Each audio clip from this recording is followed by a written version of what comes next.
Boker Tov, good morning and a very warm welcome. My name is Holger Michel and I'm member of board for AMCHA Germany for the last 13 years. As most of all our colleagues couldn't get the flights yesterday due to the attack on the airport, I will spontaneously step in and guide you through the day today. Dear Ambassador Steffen Seibert, dear Zipporah Gershon, dear CF Herr Vollmann, and dear Jack Offen, dear Benesi Raquel and Batya Vik, dear Maria Amakov, dear Coletta Vital, dear members of AMCHA Israel, and of course, dear guests, today, is a very special day. We remember the end of the darkest chapter in European history, the day 80 years ago when the reign of terror of the Nazi regime finally ended and Europe was liberated. We remember the liberation of the Mauthausen concentration camp on May 5th in 1945 by American troops, and the end of a cruel era in which millions were disenfranchised and murdered, an era devoted to death and destruction.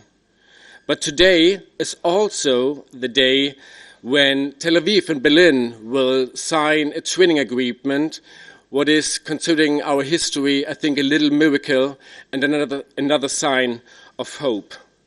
However, for the survivors of the Shoah, the end of the war was not the end of persecution and violence, but often the beginning of a long and painful journey, continuing to live with memories, with loss, and with the task of finding a meaning for themselves and for future generations. And therefore, the voices of the survivors and the families are in the center of our event today. We want to listen and we want to learn. Because of this, it is a huge honor and privilege for us to be here with you, with Zipporah, with Zev and Jack. You stand here as living witnesses 80 years later, and your voice carry memories into a world once again shaken. Your presence here today is a powerful symbol that despite hatred and devastation, there is always a future. Each day you demonstrate anew the importance of fighting for life and humanity. This event is titled Devoted to Life, and I think we could not express better what is today about life, survival, and our shared responsibility as a community today and in the future. AMCHA means one of us, and yet for people whose lives were marked by exile, silence, and pain, AMCHA means often even more. It means belonging, it means support and security. AMCHA is a bridge between past and present, a bridge between pain and healing, between generations and also nations. Founded because of an era devoted to death, directed towards a world that is devoted to life. At AMCHA, and by that I mean, of course, our wonderful colleagues from AMCHA Israel, and for us in AMCHA Germany, we dedicate ourselves to the fight for life. Our task is first and foremost to offer assistance in coping with the memories of the past, but our task is also to make your voice heard and to preserve your memories for the future. So let us pause today, let us listen and learn, and let us find hope and strength together for a future worth protecting and preserving. And now it's my honor to hand over the stage to Zvika Levin, the chairman of AMCHA Israel.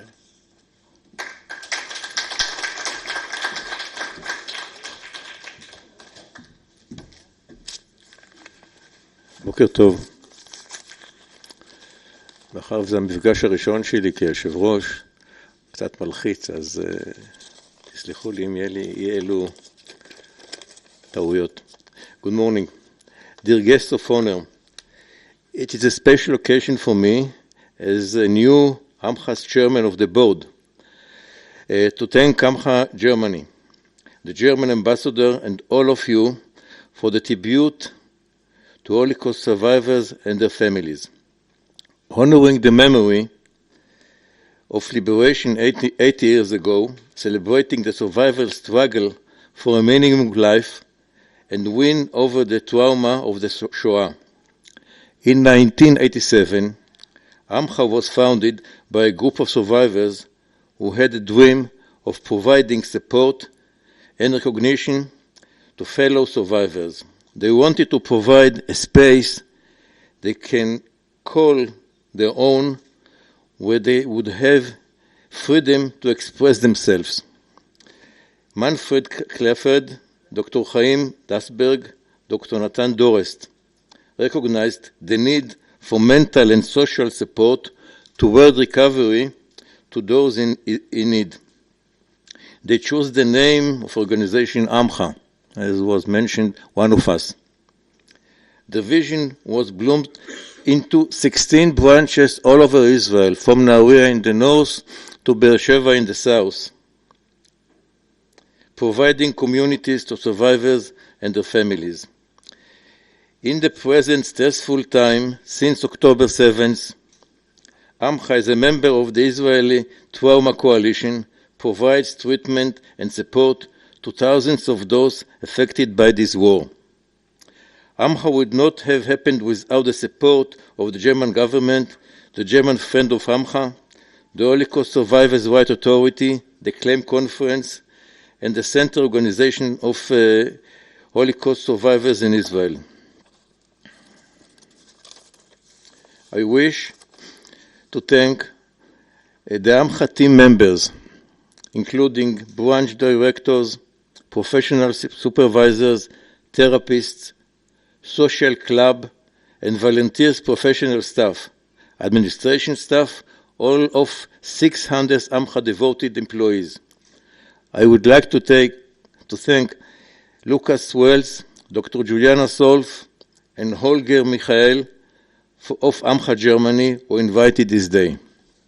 And last and most important, are you, the survivors, and your families. Thank you for trust in AMCHA and for teaching us about human courage and resilience. Thanks.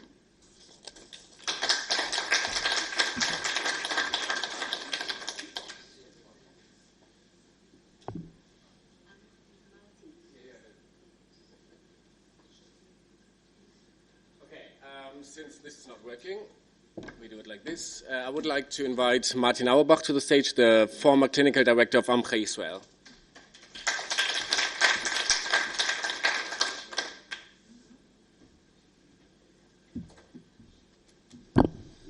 Good morning, dear friends, dear colleagues. I didn't plan to speak, but Norit Torten, the acting CEO of AMCHA, is sick and she couldn't come, so I stepped in for her. It is a real interesting and very, very important partnership that we have with AMCHA Germany, which was funded also many years ago, about nearly 40 years ago. And for all the years, the support has been for treating with AMCHA in Israel, Holocaust survivors, the second generation. And what we have done in the last 10, 20 years is to learn from each other, because AMCHA Germany has been active in Germany also with other populations, with Sinti and Roma, with refugees, and in other countries, Ukraine and other countries also. And for us in AMCHA Israel, it was a very, very good dialogue to see how we in Israel can also take the lessons we have learned acknowledging and treating Holocaust survivors, the second generation, and other people here in Israel who are affected by trauma. You know, Israel is a land where we have a lot to deal with recent traumas, and being part of the Israeli Trauma Coalition is one endeavor that has been in the last 20 years, I think, so important for us, because we could take the lessons that we learned from treating Holocaust survivors, second generation, with other populations, that we have done this specifically also with refugees in the last years, as you in AMCHA Germany and Holger knows it, have been very active in this field. So I should mention also the specific help that you provided for us with the second generation in the last 2-3 years, because we really could expand our treatments and establish social clubs for second generation, and this was possible with the help of AMCHA Germany, who went to the Foreign Office in Germany and got some funding for this project. So it's really very much appreciated. But today we're here to hear the survivors telling us about themselves, their lives, and how they survived survival. I thank you all for being here. And let's hope for a better future, because the present is, I have to say, I don't want not to talk about this, at least it has to be mentioned. We live again in very, very dire times, very uncertain, and the danger of people being against strangers and against humanity, these dangers are very much felt all around the world and also in this country. So let's hope we can contribute a little bit by our work and by our contributions and collaboration to make the world a little bit better. Let's hope for that. Thank you. Thank you very much, Martin. And now I would like to invite Ambassador Steffen Seiber to the stage.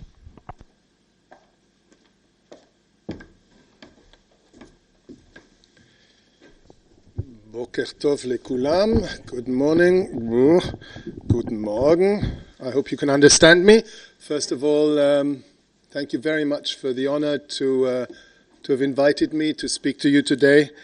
I feel this as a great honor. We are all commemorating this week the 8th of May 1945, the day that finally the German army unconditionally surrendered to the Allies. It was a day that meant an end to an inhumane system that had brought immeasurable suffering to Europe and beyond. It was the end of an ideology of hatred that had created the hell of the concentration and extermination camps, and that had killed 6 million Jewish men, children, and women.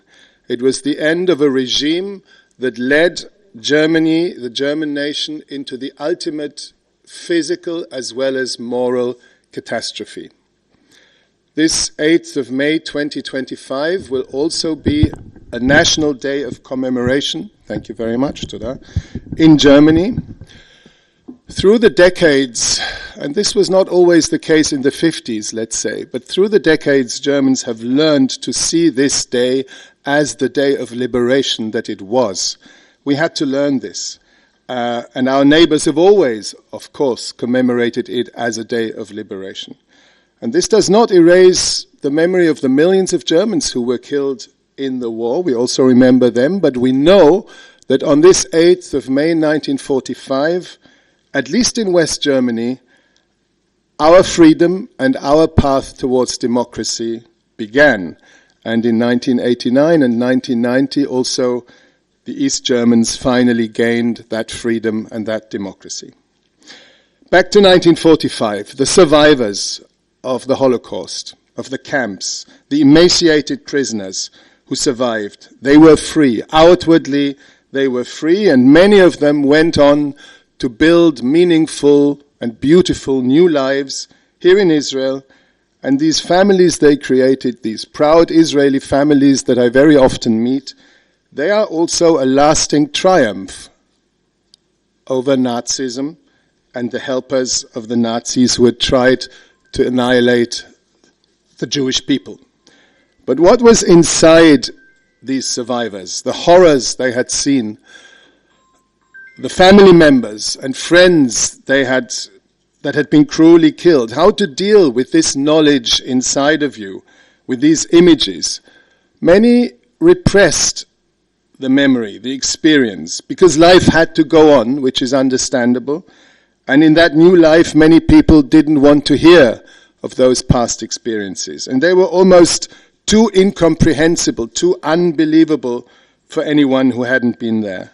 So repression set in, repression of memory, and that can work for some time at a price, but it will not make these memories, these fears, these trauma disappear.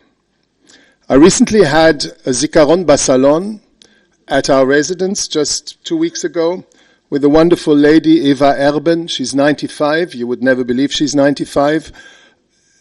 And she told a group of some 30 Israeli and German students her story of survival and also the story of the members of her family who were killed.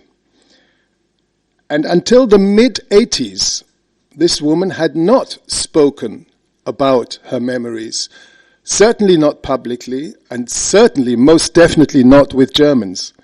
So it did take that long time. And another Holocaust survivor that I met the other day, also a formidable lady, she brought her son, who was already in his late 60s, maybe 70. And when he spoke, I really understood, maybe for the first time, how also for the second generation, life was life with a very heavy burden, life under a dark cloud, life with the heavy baggage of what the parent generation had gone through.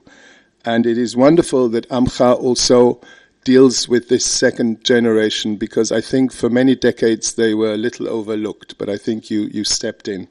So AMCHA, your people, the Jewish people, AMCHA has for decades now addressed precisely this reality of the lives of Holocaust survivors.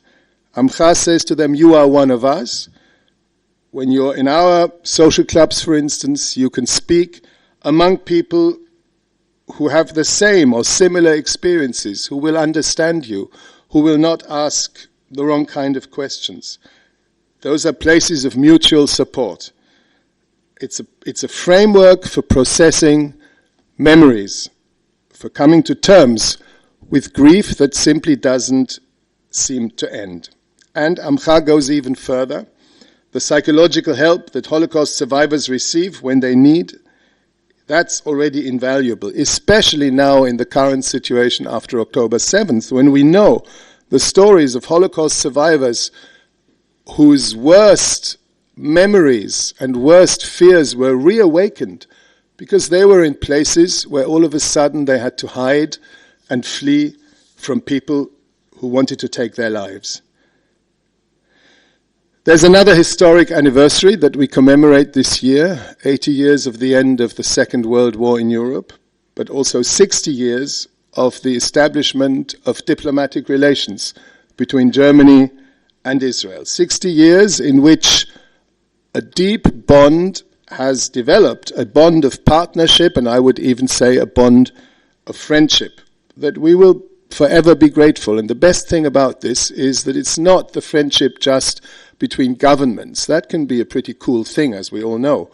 It's the friendship that hundreds of thousands, if not millions of Germans and a huge number of Israelis have a very personal stake in. It's a friendship really carried on the shoulders of citizens in both countries. And this is something so precious that we should always work for this, preserve it, deepen it.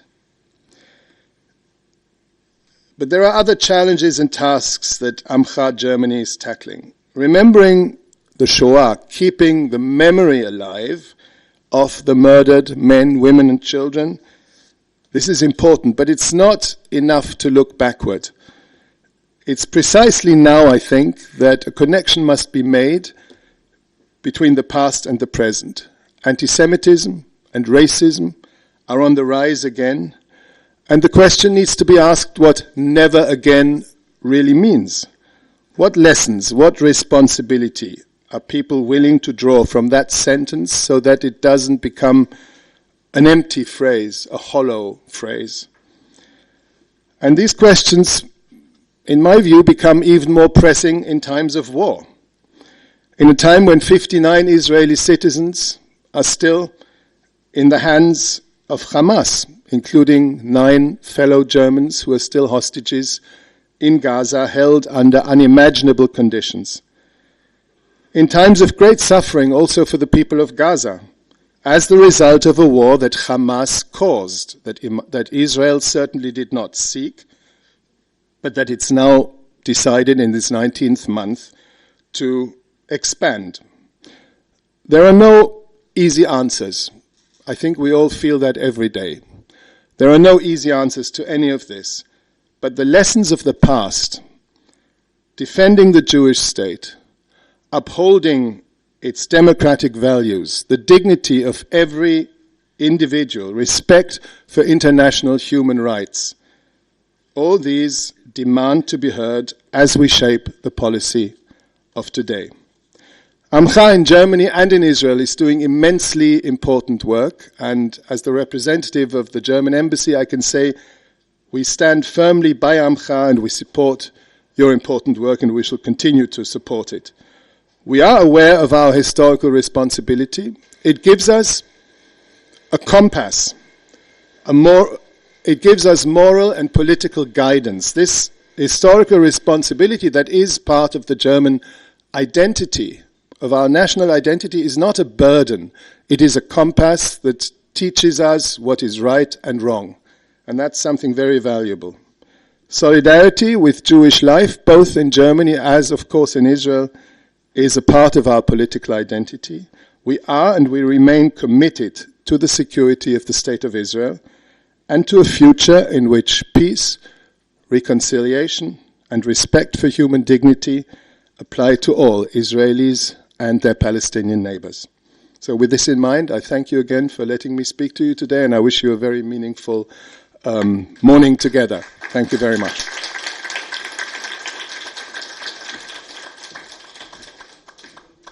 Thank you. Thank you, Ambassador. And now I would like to ask Maria Makov to the stage.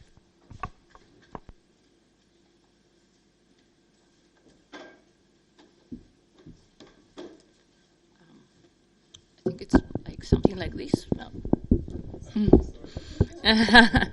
Thank you. Good morning, everybody. Dear Ambassador of Germany, dear guests, leadership of AMCHA. This year we mark 80 years since the end of World War II, a historical turning point that signaled not only the end of darkness, but also the beginning of a long journey of recovery, remembrance, and repair.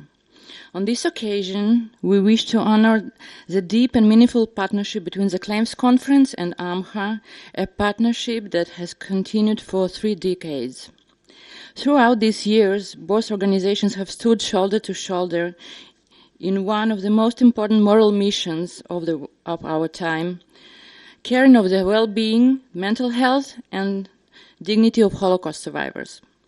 AMCHA, with great dedication, has provided support and care through psychological treatment, social clubs, volunteers, and even more.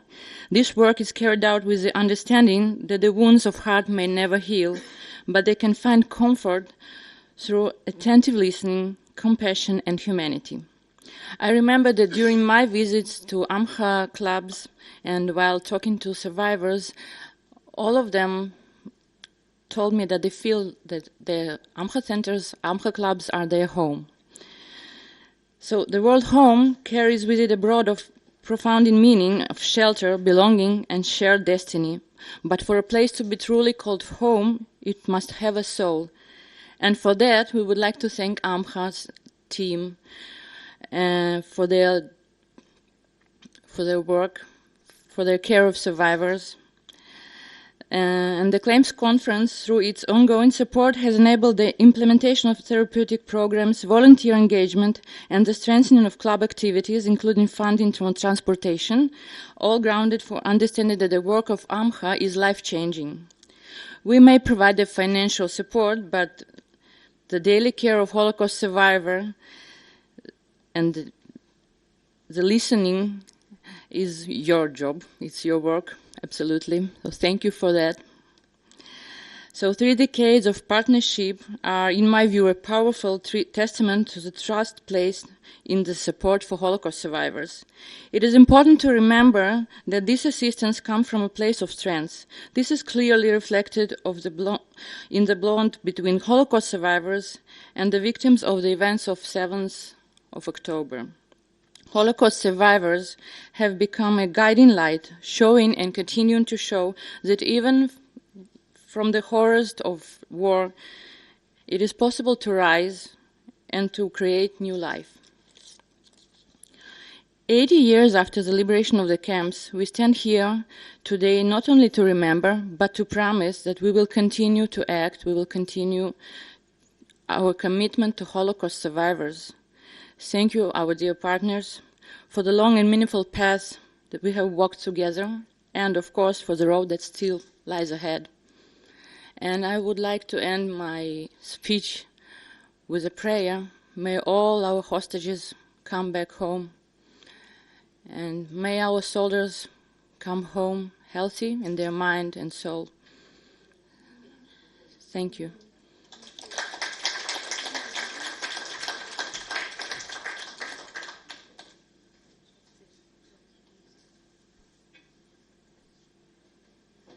Tom Benishai and Roy Rabinowitz.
מרגיש בו שלב ורגוע ותחושה של בית ומעבר בין הדורות מדור לדור, אז חשבנו שזה הולם. ואנחנו נמשיך בשיר ארס ממקור אחר, שיר ארס ביידיש, ששמו צירוקים ושקדים, אני לא בטוחה איך היידיש שלי, אבל עברתי על זה עם סבתא שלי שזוכרת את זה מהבית, אז אני מקווה שהיידיש שלי טובה מספיק. We started with a lullaby called People of Wood, origin from Ladino, I sang it in Hebrew, in the Hebrew version, and we will continue with another lullaby from another origin. This one is in Yiddish, Rollinkas mit Mantel.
Tom and Ro'i will be back. Thank you very, very much. And here she comes. I wanted to thank Ronit Rosin, who is here with us. Ronit is the head of the Survivors Wellbeing Authority. Is that how you say it formally? And she, before we have the panel with the survivors, Ronit is in charge of this government office, and they are partners of us for many, many years. So thank you for being here. Before we listen to the survivors, I'd like to thank you because you are really going with us for many, many years. So thank you very much.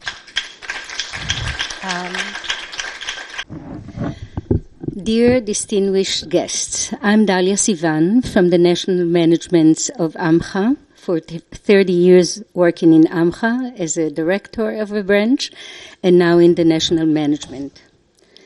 AMCHA has been treating Holocaust survivors for 38 years, and the experience acquired over this time allowed for development of a psychosocial model of treatment.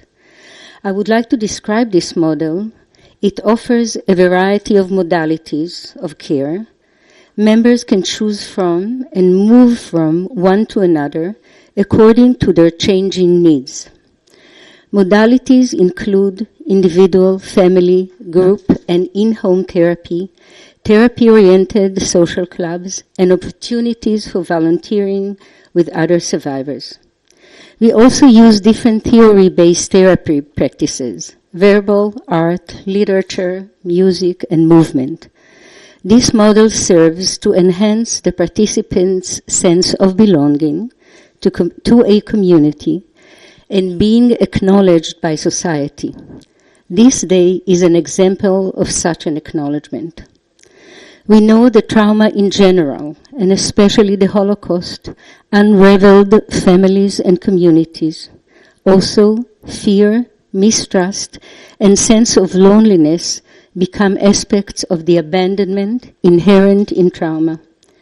Creating a safe space for expression of personal, familial, and social memories, experiences, and hopes help to counter the ill effects of trauma.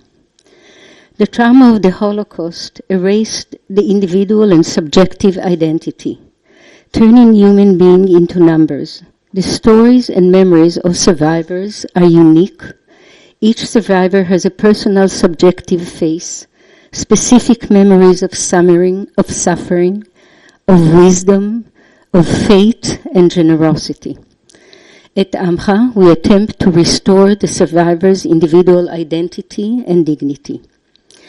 Now is the time to recognize and listen to the individual stories and listen to their strength and what shaped and helped each one of our guests.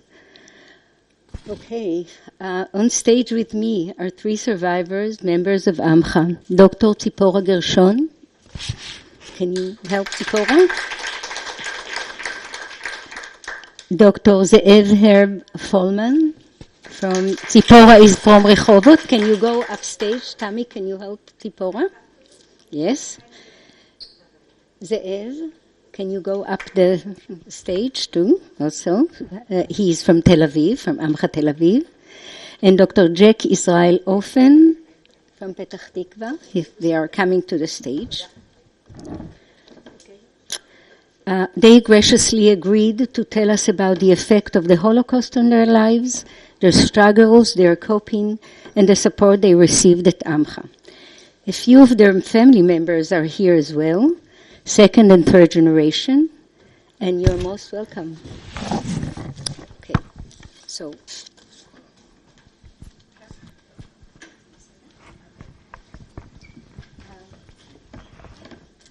Okay, so what we are going to do,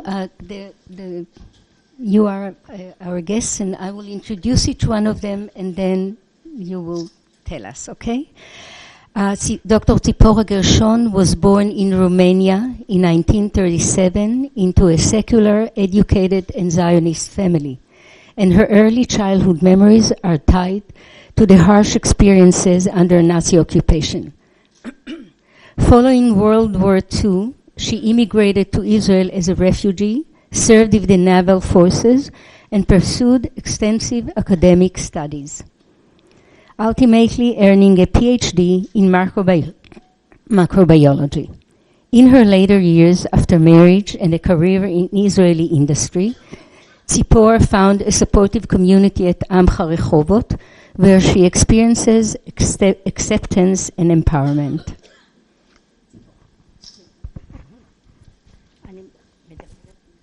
Okay. Of course. Okay. So I'm Tzipora Gershon. As you understand, I'm the one with the trauma, the traumatic person, but absolutely not at all. Yes? Okay.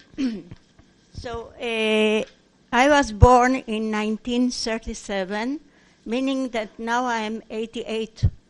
And when the war began, I was only 4 years old. So usually people ask me, how comes you were such a small child? How do you remember?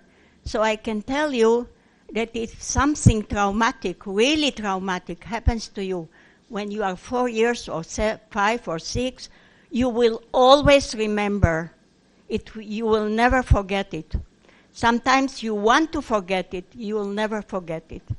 So I'm now going on with my personal story, and I think that it is important for people to hear personal stories, because usually you get information from papers, from history books, from all data, but the data, they are lacking of feelings. They tell you about facts.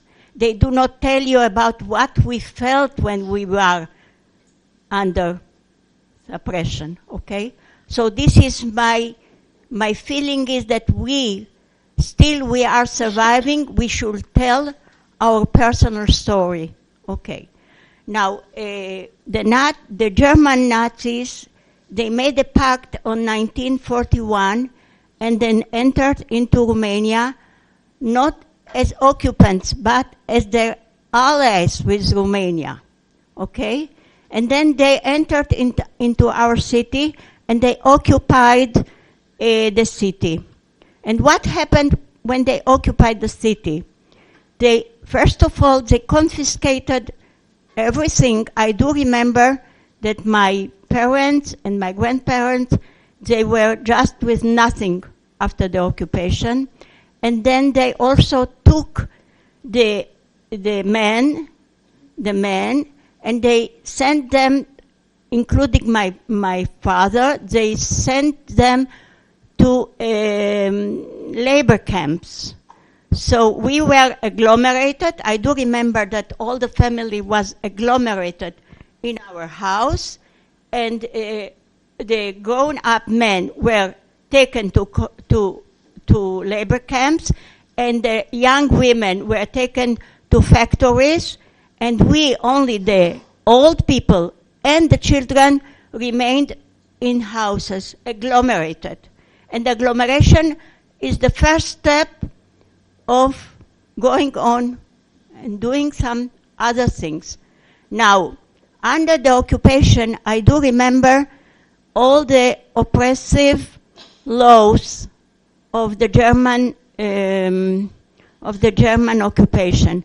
I do remember that, first of all, we were not, as a child, I was not allowed to go out. We were less and less food, less and less garments, less and less materials to heat ourselves, less and less medicine, less and less, all the time, less and less and less in small quantities, yes? Now, I think that we were not allowed, for instance, to listen to any radio, only the propaganda of the Nazi regime. Therefore, we didn't know the facts, the real facts. We were not allowed to hear anything, okay?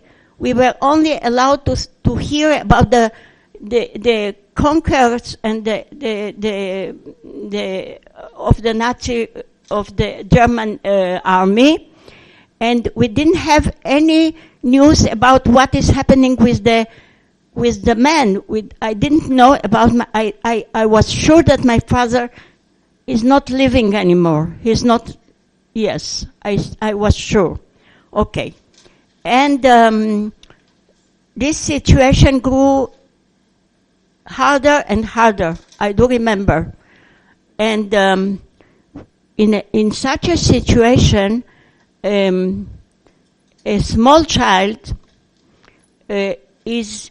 I was not told about the situation, but I listened and I heard the discussion between my grown-ups.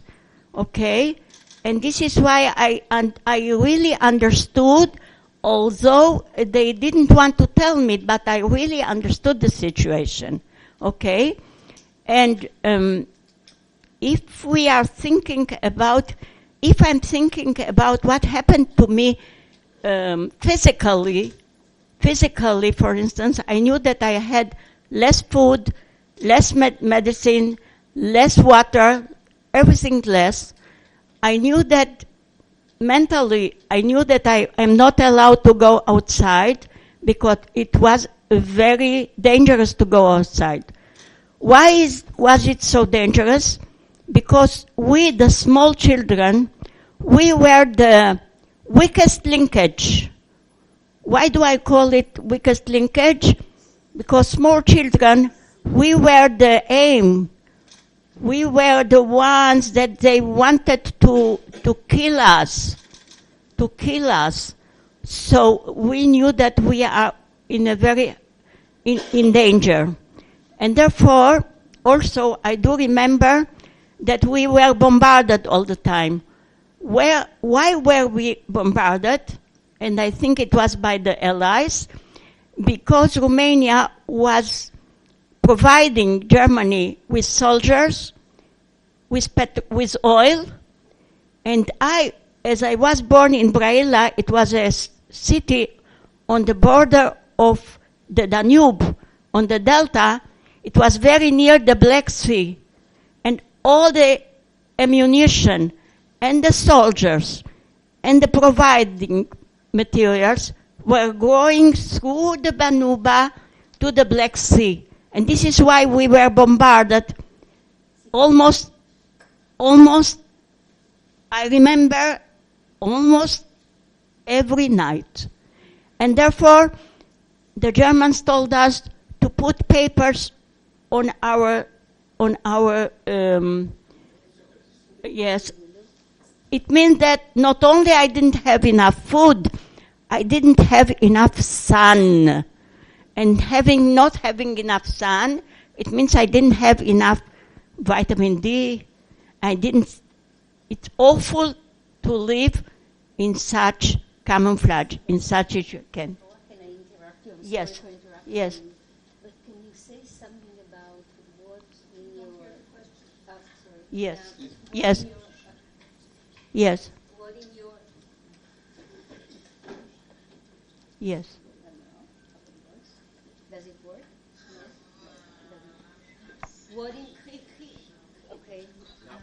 Now it's working? Okay. What in your experience, really, in your life, I hear your history and your experience as a child, really, what was meaningful in helping you cope later in years and achieve what you achieved? לא הבנתי כל כך את השאלה. מה עזר לך כן. במשך ההיסטוריה שלך, כן. בזיכרון שלך, להתמודד כן. עם החיים אחר כך, לבנות משפחה, ללמוד? איפה הקשר שלך עם עמך? את רוצה שאני אסכם? אוקיי, בסדר. Yeah. אוקיי.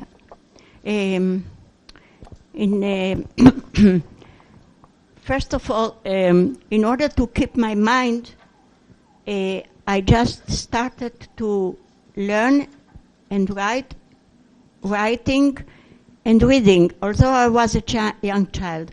And this habit helped me later to become, like what we say, a scholar.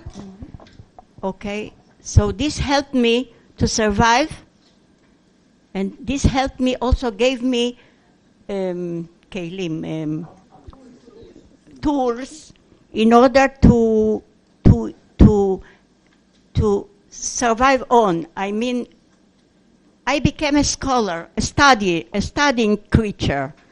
I'm always a curious studying creature because this helped me to overcome my body, and my mind was blemished, but not my feelings were blemished. My body, yes, but not my mind, because I made my mind, I made myself thinking all the time. And if you are going on and thinking all the time, then you feel that you are a human being. You are not dehumanized. Although my body and my feelings were suffering, my mind continued on. And this is what made me survive, yes? What made you come to AMCHA? What made me come to AMCHA? I think that for a long period, I did not want to recognize that I am a survivor. I did not. I was a Sabra. I was born here. I educated myself here, and I did not want to even to recognize that I'm a survivor. When I got older, I understood that you cannot detect yourself from your original roots. I shouldn't be ashamed. Sometimes when I was younger, I was ashamed that I am a survivor. It was not something that I was proud about. But when I got older, I understood that not only should I be ashamed, because I'm not to be blamed that I was a victim. And therefore, when I understood it, I understood that I should recognize the origin of my roots, because you cannot grow a tree without roots.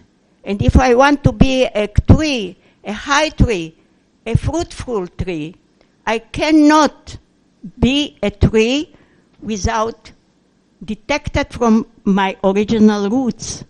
And when I recognized this, then I came to AMCHA, and here is sitting the woman whose name is Tammy, whom I met years ago, and I remember myself entering into her office, and I think that I cried for 2 or 3 hours.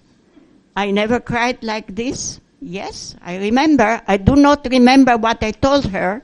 I only remember myself crying, and she gave me the possibility to, she embraced me like she embraced me like a mother, a sister, a companion, and she gave me the possibility to begin the healing of myself, of my soul. Yeah, Tammy is the head of the social club. Tammy and the other staff members. She will stand afterwards. Okay. So the Rehovot team is here with Orly and Daphna. So thank you very much for the time being. Okay.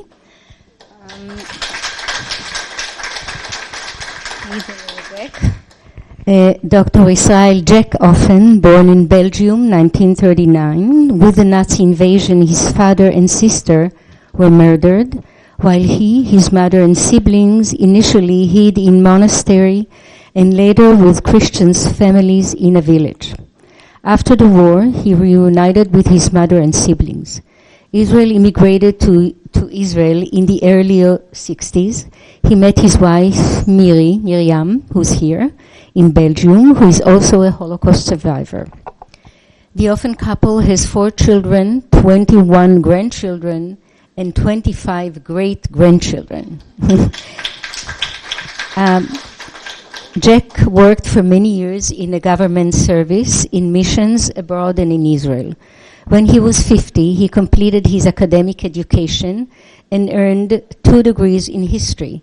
His master thesis deals with the topic of Holocaust denial. Israel is active in a committee at Yad Vashem that works on recognizing the righteous among the nations. Chasidei Umot Olam. He is a member of AMCHA Petach Tikva since 4 years ago.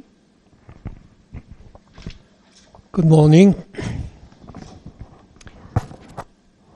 I must say that I'm not going to tell you my story, but because Dalia already made a summary of it, but I'm going to talk about my resilience.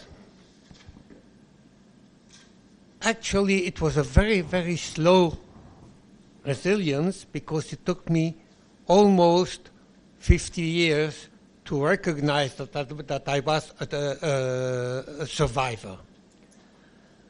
I came to Israel in 1959, but I didn't feel like a survivor. The stories about the people who came out of the camps, of the labor camps, of the dread camps, that I heard made me think I was a happy child during the war. I was hidden by a very lovely family, which I'm still in contact today with the grandchildren.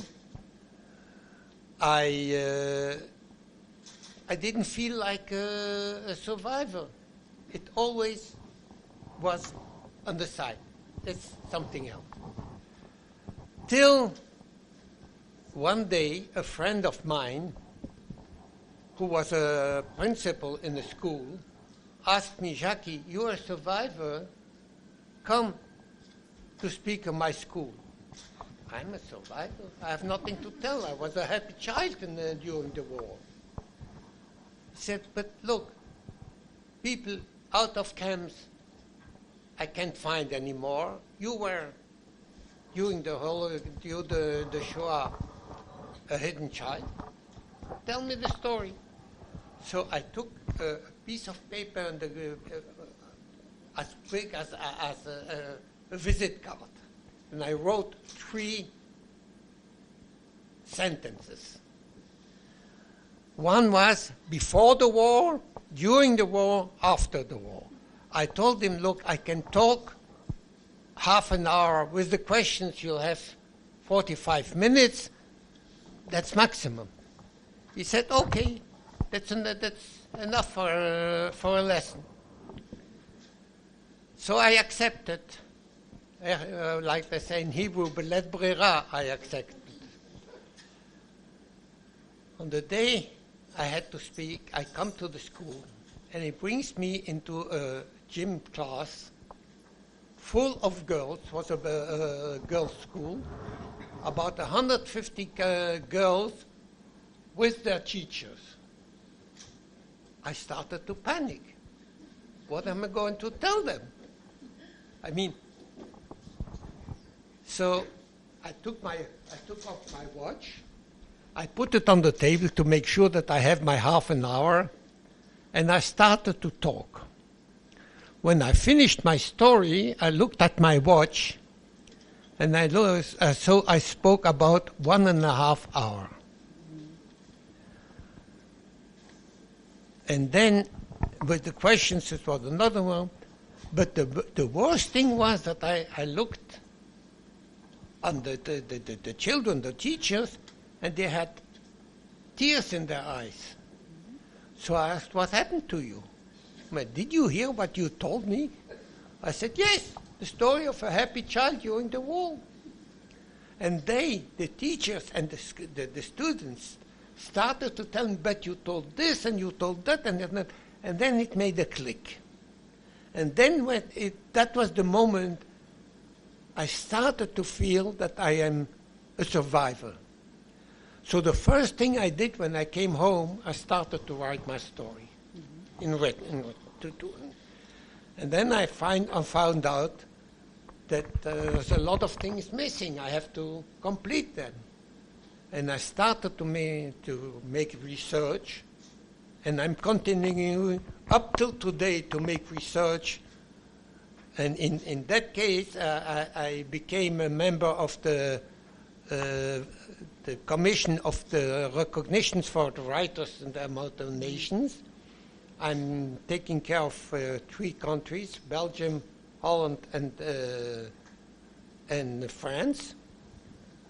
And this is what the main thing I am occupied now with. But I must say that even then, I didn't think of AMCHA. Well, I was okay, I was a survivor and everything. My wife, who sits here, is also a hidden child. And she had problems, health problems, etc., so that she started to go to AMCHA.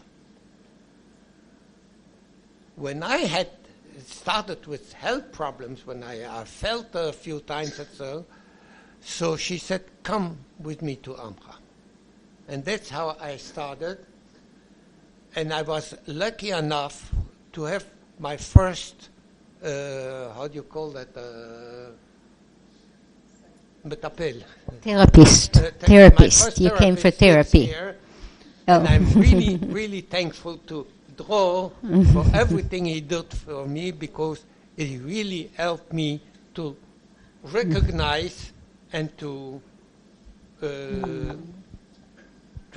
admit that I was a hidden child, and that it was really a problem.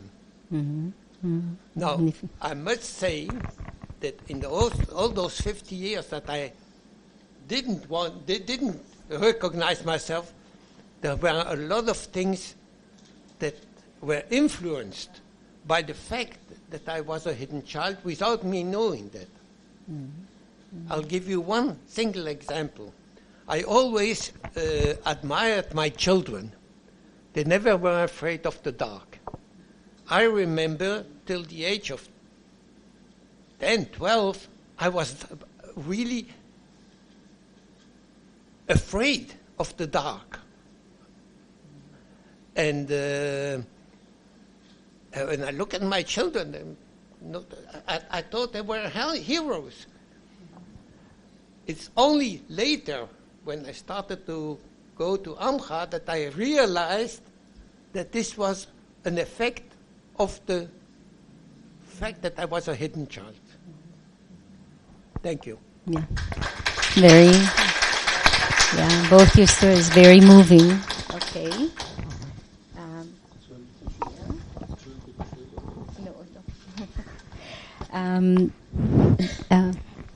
Dr. Zeev Herz-Follman, born in Piotrków, Poland, you will say it correctly probably, in 1941 in the ghetto. In 1942 he was taken to a monastery and stayed there until a relative rescued him. He immigrated to Israel in 1946 with youth Aliyat Hanor at the age of 4. He has six children, 16 grandchildren, and 9 great-grandchildren. And as Jack is from Petach Tikva, Sharon is here, and Miriam is here. Zeev is from Tel Aviv. And, from Yavne. From Yavne. I am living in Yavne, but I'm coming to Tel Aviv for 26 years to join the AMCHA club. Great. In Tel Aviv. Okay, so Noah is here, and welcome. And please say a few words about yourself. As you mentioned, I was born 11 November 1941 in the ghetto. When I was about 10 months old, the family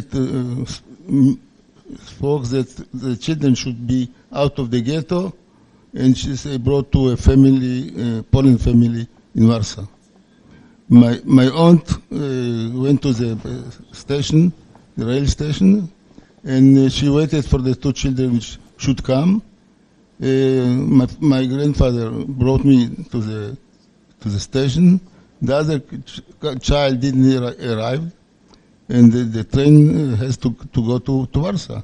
So my aunt made the decision she's going only with me. And she put me in the family, and she went to her things. The day after I went to Warsaw, it was an action in the ghetto, and all the Jews were transported to Treblinka. In this transport, my mother was taken, and also the second child, which didn't show up in the station. We found out that he was the youngest son of my aunt. And my father worked for the German outside the ghetto, and he later went to working camp, and the last he became in Auschwitz. In Auschwitz, my cousin, which was also in the same camp, told me that one day in August, he went to the work with the group. In the afternoon, he didn't show up. Nobody knows whatever he wants. When I was, the family in Warsaw was afraid that if the German will find out that they're hiding a Jewish child, they will be executed, and me also. So they put me in the police station. And the officer in the police station put me in the monastery.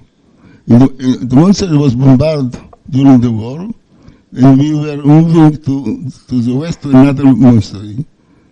And I was there through all the war. After the end of the war, the servant which put me in the family started to look after me, and she went all the way till she got there. And when she got there, she wanted to take me out, and the mother of the monastery didn't want, and started to argue. And Russian officer came in and say, what is going on? And they told me what's going on. He said, you know what? We should ask the child. If you want to go with the lady, you will go with the lady. If he doesn't want to go with the lady, he will stay in the monastery. So they asked me, and I said, I'm going with the lady. And she took me out. I was then with tuberculosis and malnutrition, so she put me in the hospital. After I recovered, we went back to Piotrkov, our hometown, and later on we moved to Germany, to a freedom camp by the American soldiers, and I was then going to the kindergarten and so on. And one day I found myself alone on a train to Paris. And from Paris they put me to another train to Marseille. And we came to Marseille on the night before Passover, so we make the Passover holiday on the shore, and the day after we get up to the boat, to the ship. I came on Thursday to Tel Aviv, to Haifa. And on Friday, somebody took me to Maze 62, which is two blocks from AMCHA Club. And there was my aunt, which came to Israel before the war, and she got married with Hertz. So I got the name Zev Hertz. But they didn't say that I am adopted. And I didn't feel from them nothing, not love, not kisses, not hugs, not as a child. And when I was about 8 years old, I was ill and I was sent to the doctor, and I took my papers from the office, and while waiting to go to the doctor, I looked up in the papers, and on the first page, the first row was written, the parents died, he came in mid-body position. So I learned that I'm adopted. But I never told them that I know. And it was turmoil in the family, and later it was another bump with them. So I went later on to a high agriculture school in Chlat Yehuda for 3 years. And those 3 years were the most beautiful years for 50, 60 years of my life. One of the day, the principal took us, the group, to the classroom and gave us a piece of paper with a pencil and asked to write down a question, and we will try to answer it in the session or later on. What I wrote on the session, what is mother love?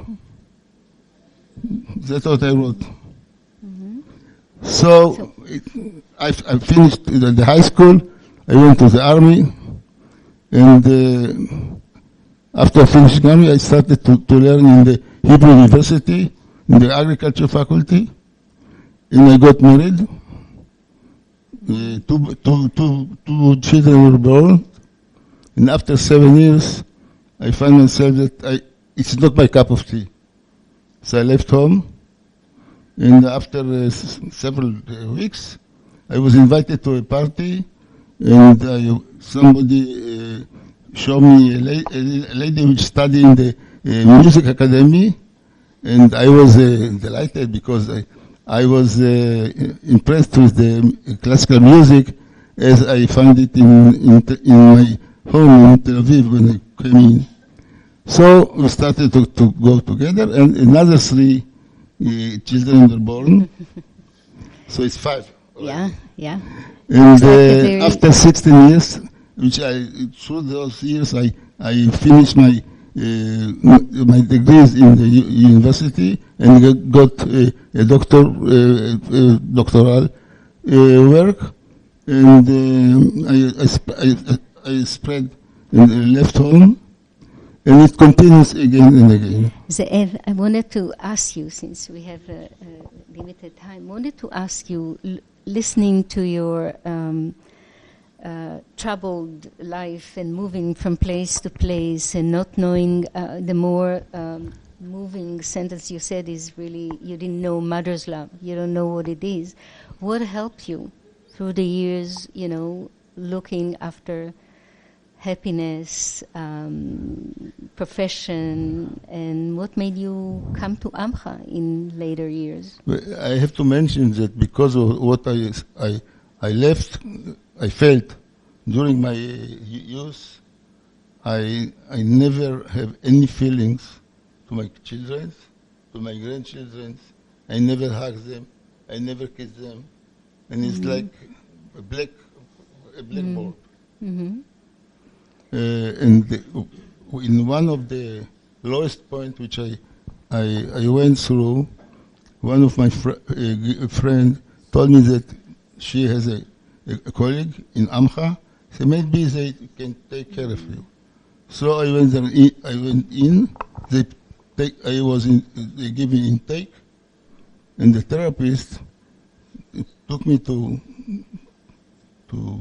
discussion, to sessions 3 times a week for several months.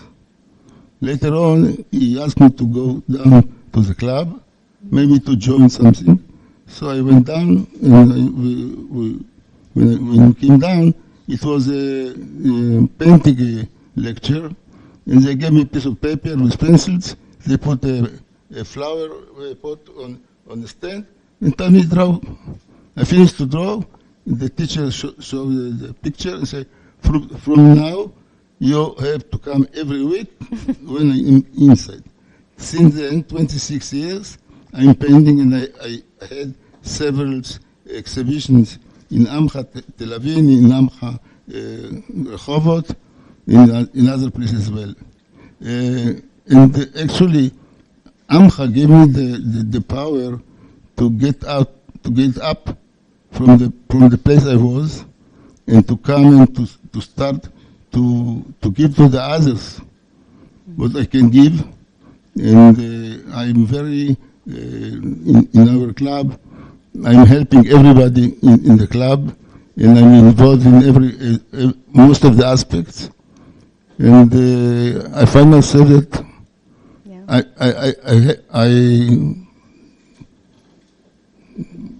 I'm worried. Worse. You feel self-worth? Yeah, value. And now I'm in the choir, and so on. Yeah. Thank you very much. Thank you very much. And I have to say again, thank you. All the support for therapy and for the social club is really made by donations, contribution, but mainly from the authority of the government for our support. Ronit is here, and thank you very, very much for your feelings, for your sharing with us, and for the generosity you expressed from the people who helped you also, that you acknowledge them also. So thank you very, very much. Thank you.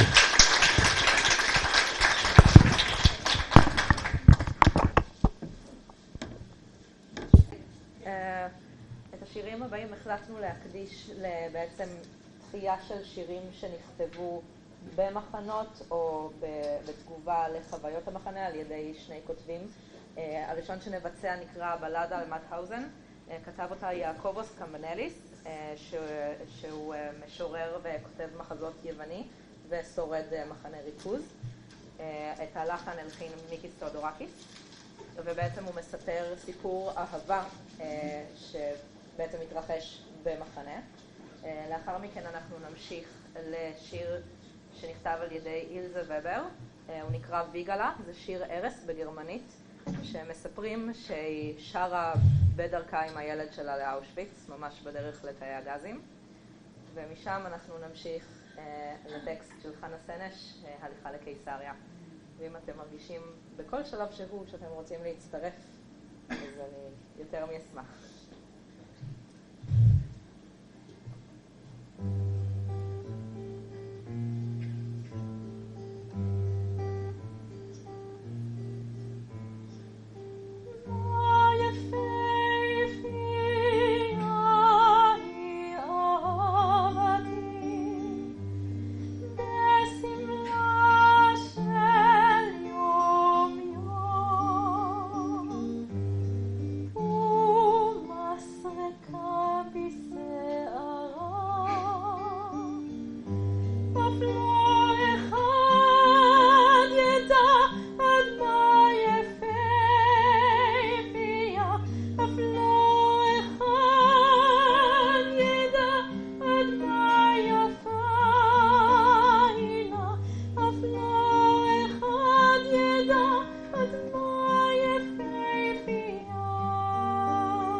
In this part of the day, we turn to the voices of the second generation, those born after the Holocaust, who grew up in the shadow.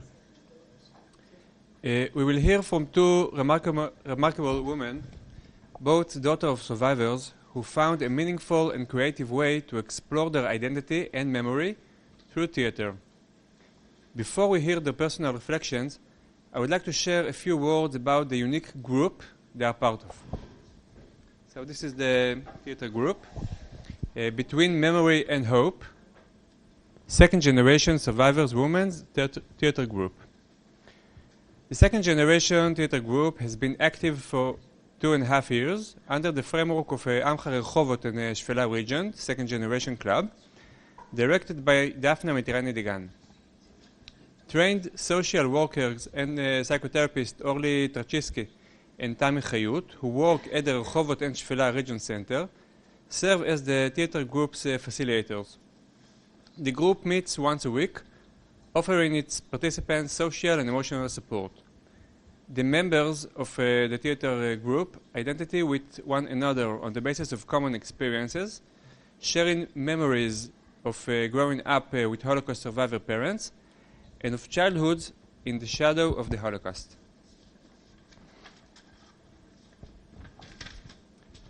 Over the course of the last year, the group facilitators and the participants have been working on a performance in which the women act out the stories they shared in the group. The performance is laced with the story of the women's parents as well as their own stories, accompanied by screen, slide, and songs. The performance is not only a vehicle for the performers to process their own traumas, but also a way for them to fulfill a goal that they set for themselves to pass the memory of the Holocaust down to the next generation. For this reason, the group stages the performance for audiences including high school student, soldier, and other groups. Now I'm honored to introduce our first speaker, Rachel Benisti. Okay, so Rachel Benisti, originally Glück, the daughter of Hungarian parents, survivor of Auschwitz concentration camp, a teacher and educator of a variety of generations in Israel, a mother of 3 and grandmother of 8 for now.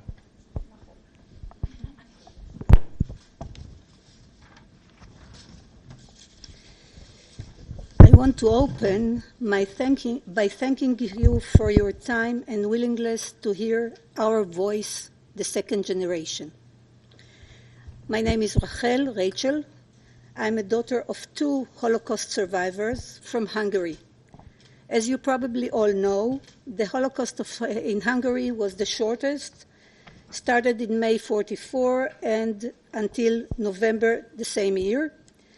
On May 15th, half a million of Jews were concentrated in ghettos and started to be sent to Auschwitz. My mother was on the first transport. Although my father was also in Auschwitz, he never spoke. I am not sure why. Maybe because he wasn't emotionally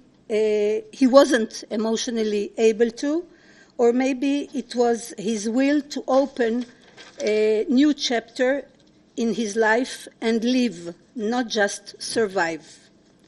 But I think that his main goal was to never expose us, his children, to the horrors of the war. We, my brother and I, cooperated, and we will never know his full story. Unfortunately, he passed away 11 years ago. An optimist, life-loving man. My mother told us about some of her experience there, not much. I got to know AMCHA when my mother joined the organization, when it opened. My mother who was the only survivor of her family at the age of 16, alone in the world, found a family in AMCHA. The friends were her siblings, and the staff were the parents. Nothing could be scheduled on the days that there were activities in AMCHA. I said I had the privilege of hearing my mother's testimony only after it was recorded, where else? At AMCHA, and only long after she died. My father joined AMCHA only after my mother passed away, and he too found Tammy, our social therapist, there, and she made him talk, and he was consistent in coming every Tuesday until he died. Not long after he passed away, Tammy called me, and as a token of the appreciation for the organization that gave so much to my parents, I volunteered to teach French and French culture. It continued until recently, almost about 10 years. I still volunteer by going and visit one Holocaust survivor at her home till now. Luckily, AMCHA opened its door to the second generation 2 or 3 years ago. So now I can participate in the second generation's activity. Living in a home like ours was difficult. My mother had her shticks, scratches, like the smell of fire and barbecues. My brother and I used to joke that they light a fire camp in Tel Aviv and she smells it in Rehovot, our hometown. Food was also an issue, an important issue. You never throw away food. Living with a survivor means to slowly, wordlessly soak in the tragedy of the past. Being the daughter of Holocaust survivor is to believe in willpower, achieve the unachievable, and celebrate all Jewish holidays properly, even if we are only 4 people at the table. I personally never had the chance to actually say the word grandma, because I didn't have one. Even my aunts and uncles were people from my parents' AMCHA, their training program before coming to Israel. So the day that my oldest grandkid was born, I thought it was the happiest day of my life. I didn't recognize the fact that when she called me grandma, that was the greatest day of my life. It was the best compliment I could ever get.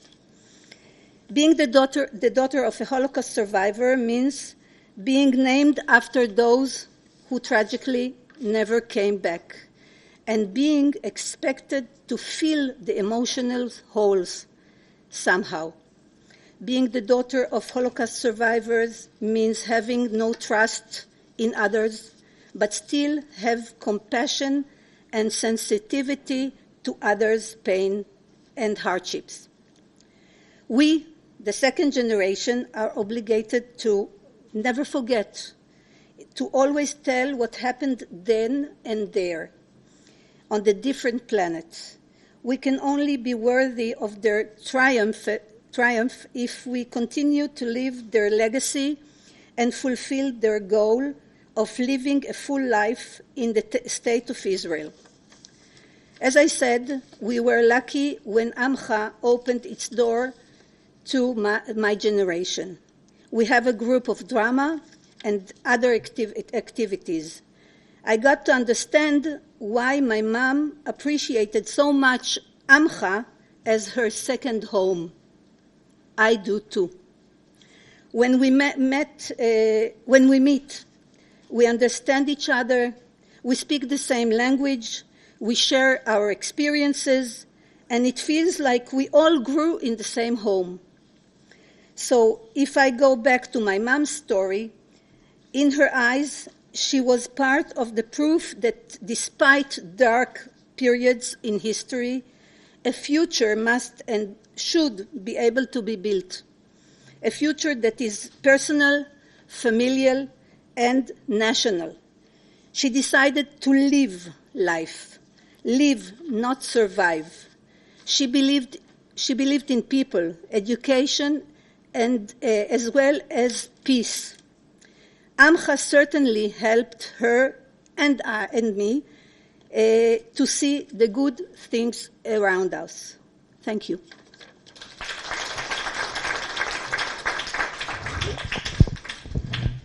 Thank you, Rachel.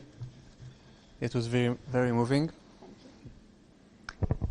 Our next speaker is Batya Veig.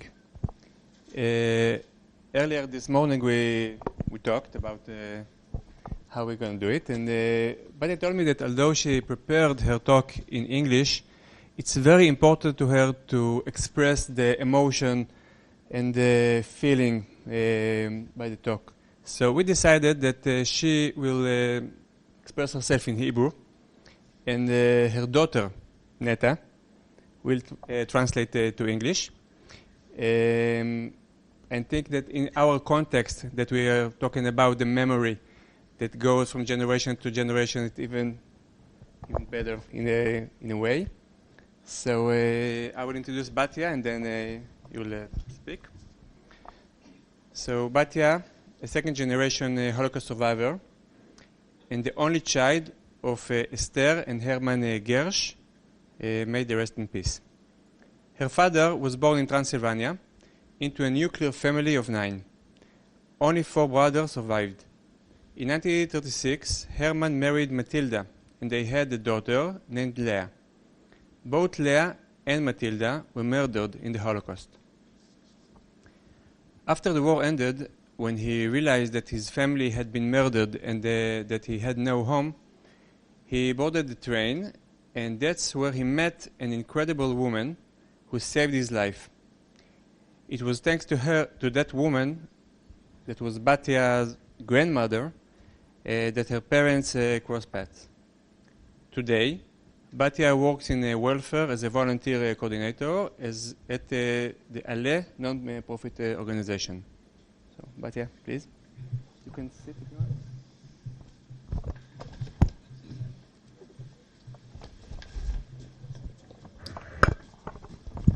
שמי בתיה, בתם של אסתר והרמן. אבי הרמן היה שורד השואה. בתום המלחמה לאבי היה חלום, לעלות לישראל ולחיות בקיבוץ, ואכן הגשמתו הוגשמה. אני רוצה לספר לכם מה זה לגדול לצד אבא שאיבד את משפחתו בשואה. אם הגענו לקיבוץ, הוריי התבשרו מיד שאני לא אישן איתם בביתם, אלא כמו בקיבוץ, אני ישנה בבית ילדים מקבוצת גילי.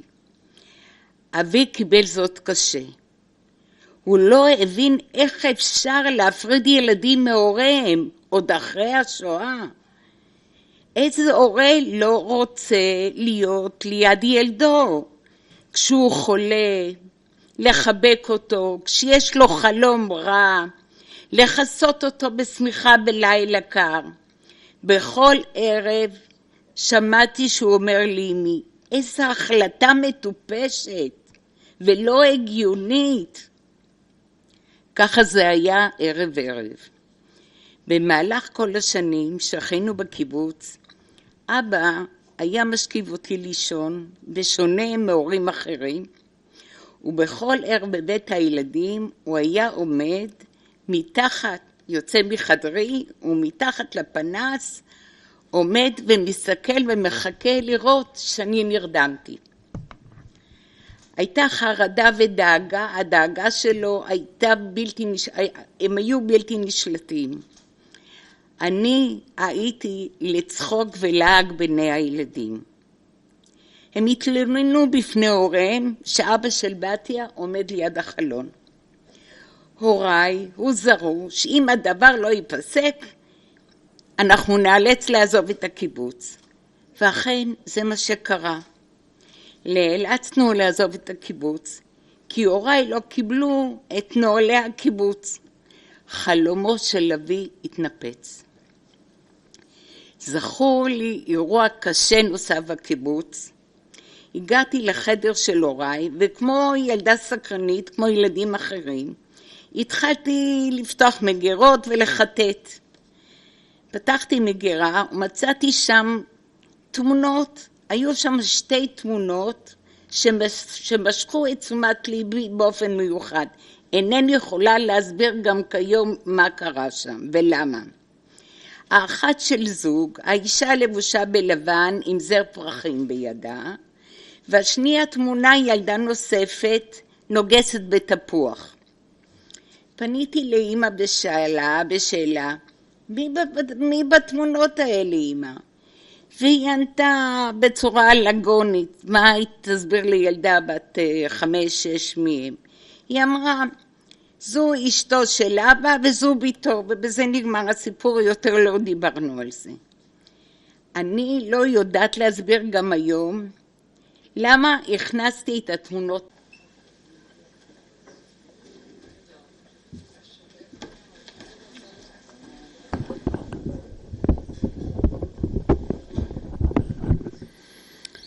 Shalom lekulam, ladies and gentlemen.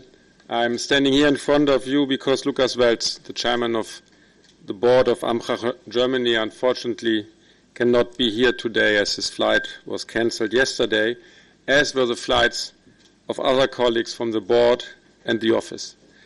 He very much regrets not being able to be here today. Anyone who knows him can imagine how sad he is not to be able to attend this event. Lukas has asked me to deliver his message.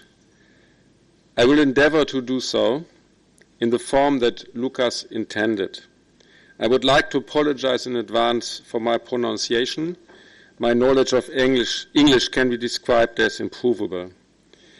And now to the word that Lukas wanted to address to you personally today.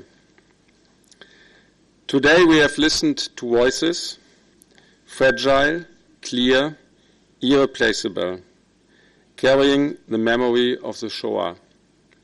But we have not only heard from the past, we have heard from the present. Because memory does not belong to the past alone, it lives among us in stories, in silences, in the body, in institutions, in generations. And sometimes, like now, memory returns not as reflection, but as experience.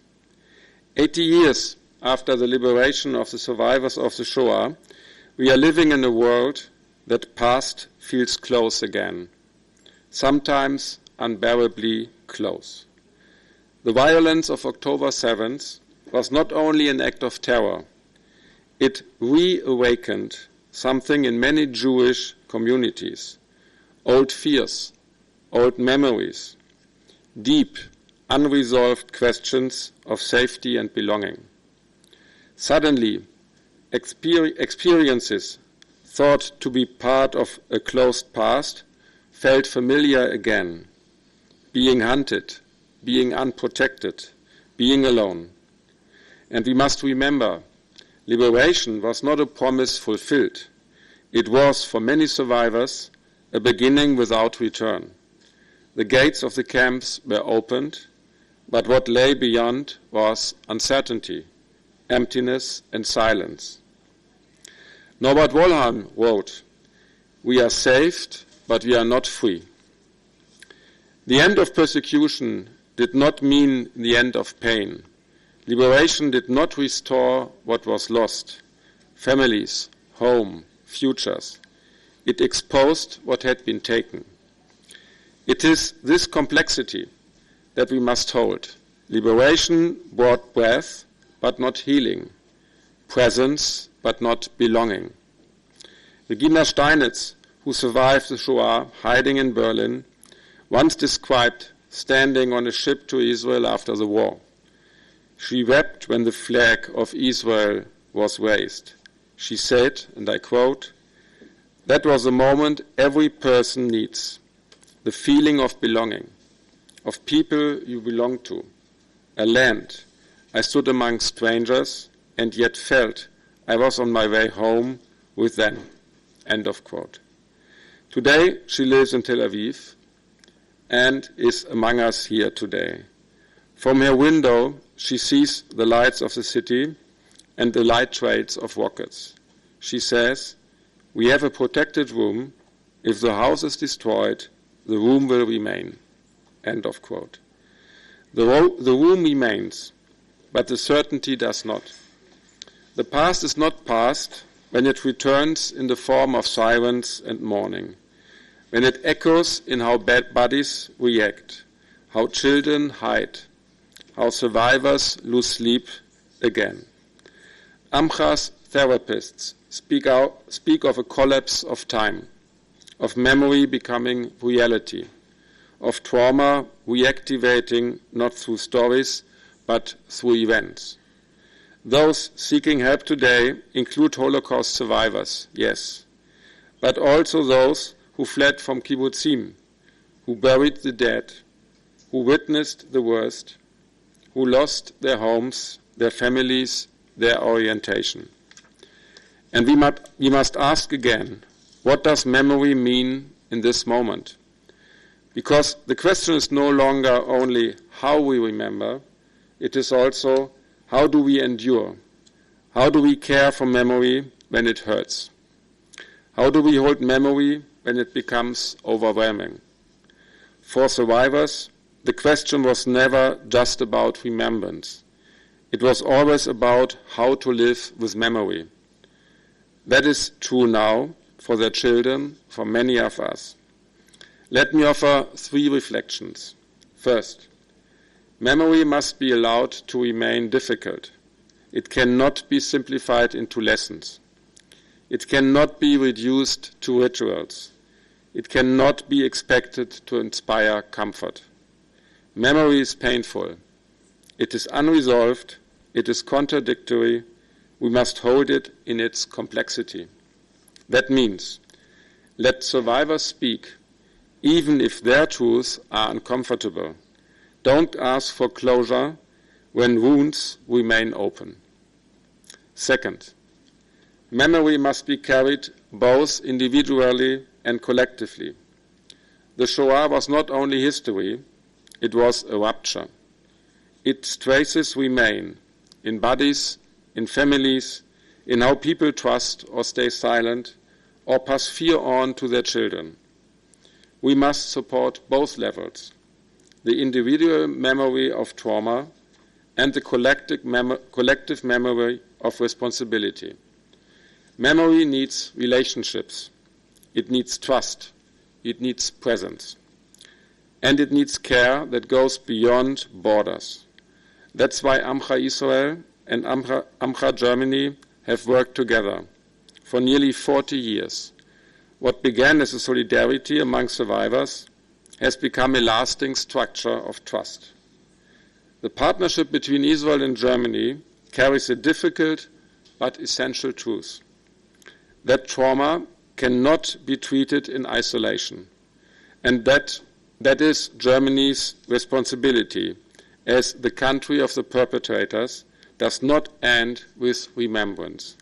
It includes care, it includes funding, it includes listening, and it includes showing up even when it is uncomfortable. This connection is not symbolic. It is a bridge between past and present, between memory and care, between those who still carry the wounds and those who are willing to carry responsibility. Third, memory must shape how we act. The promise of never again is not made once. It is made again and again in how we protect people, educate generations, resist hate. Today, many Jewish people feel very unsafe again, not hypothetically, not metaphorically, but concretely, daily. Memory is tested when anti-Semitism rises, again. And we must be honest, memory without action is decoration. This moment is full of contradictions. We live in societies with rich memory cultures, and yet anti-Semitism grows. We build memorials and fail to offer protection. We educate, but still survivors are not safe. Memory does not protect unless we do. So what now? Maybe we begin by not turning away, by staying with discomfort, with contradiction, with those who carry memory in their bodies, not just in books. Let's not expect hope, but offer presence. Let's not expect clarity, but offer care. Let's not expect healing, but offer solidarity. In Hebrew, AMCHA means you're one of us. Let this not just be a name, but a promise. You are one of us when you carry pain, when your memory returns, when fear returns. You are one of us when you speak, when you mourn, when you survive. Let memory not be left to a few. Let it be shared, practiced, lived. תודה רבה.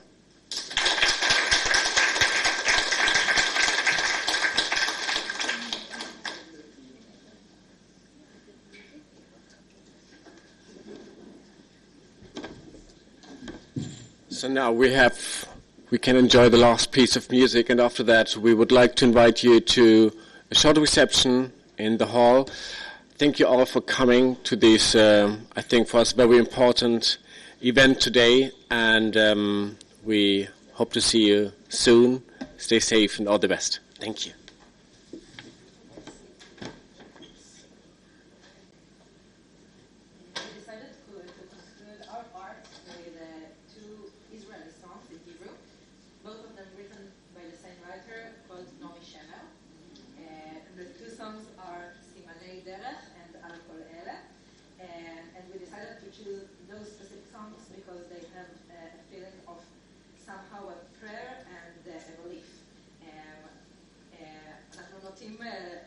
לפנות לאזור של תפילה כשאנחנו זקוקים לה במיוחד, ולכן בחרנו בשני שירים שיש בהם מן התפילה לעזרה, לעתיד טוב יותר, עם נימה של חיוך ותחושה של מציאת בית. אם אתם רוצים להצטרף אלינו, אנחנו נשמח.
תודה רבה לתום בן-ישי ולרועי רבינוביץ'.